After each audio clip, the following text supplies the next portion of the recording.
In my work of restoring mental and emotional energies to those who have them drained from them, I find myself not only catering to the entertainer, the entrepreneur, or the executive, but there are times when I am called to heal the mental and emotional energies of the child who has endured certain degrees of mental and emotional trauma. The trauma endured by the child can be induced within the home from a domestic situation, or at school from a bully, or from the internet through cyberbullying.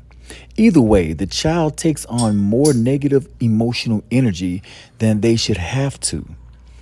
The continued pressure of emotional trauma or a toxic environment, those are the energies that are too heavy for children to carry and have a healthy childhood at the same time. You see children carrying this type of weight when they walk around with their heads held down, shoulders slumped, and they're not making eye contact or they're not wanting to talk.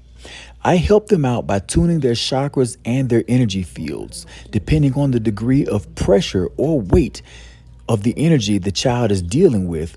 Multiple sessions may be necessary.